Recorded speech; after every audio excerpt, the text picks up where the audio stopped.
তো আজ না বাজার থেকে কিছু আর মাছ এনেছিল। তো দেখো আর মাছের রেসিপিটাই আজকে তোমাদের সাথে শেয়ার করব। তো আর মাছগুলোকে সুন্দর করে হলুদ লবণ সর্ষের তেল দিয়ে মাখিয়ে কিছুক্ষণের জন্য রেখে দিয়েছিলাম।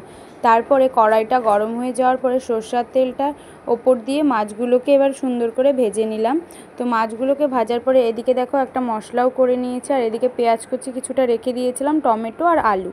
আর এদিকে দেখো তেলটাতে যে মাছ ভেজেছিলাম সেই তেলটা গরম হয়ে যাওয়ার পরে এর মধ্যে পেঁয়াজগুলোকে ভালো করে দিয়ে পেঁয়াজগুলোকে সুন্দর করে লাল লাল করে ভেজে নেব।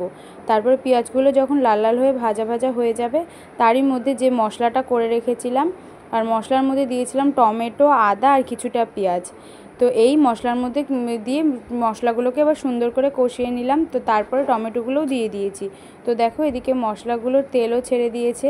তো এভাবে কিছুক্ষণের জন্য মশলাটাকে সুন্দর করে কষিয়ে নেব। আর পাশের ওভেনে কিছুটা গরম জল ফুটিয়ে নিয়েছিলাম। তো তারপরে দেখো মশলাটা যখন কষে আসবে তো গরম জলটাও এবার দিয়ে দেবো। তারপরে কিছুক্ষণের জন্য ঝোলটাকে ঢেকে রেখে দেবো। ঝোলটা যখন ফুটে আসবে তো তারপরে দেখো এদিকে মাছগুলোকে দিয়ে দিলাম। তো মাছগুলোকে দিয়ে দেওয়ার পরে গ্যাসের আঁচটা লো করে রেখে কিছুক্ষণের জন্য জাল করে নেব। তারপরে ওপর দিয়ে গরম মশলা আর ধনেপাতা ছিটিয়ে তো আমাদের তৈরি হয়ে গেল আর মাছের ঝোল। তো তোমাদের রেসিপিটা কেমন লাগলো তোমরা প্লিজ কমেন্ট করে জানাবে। খেতে বেশ হয়েছিল।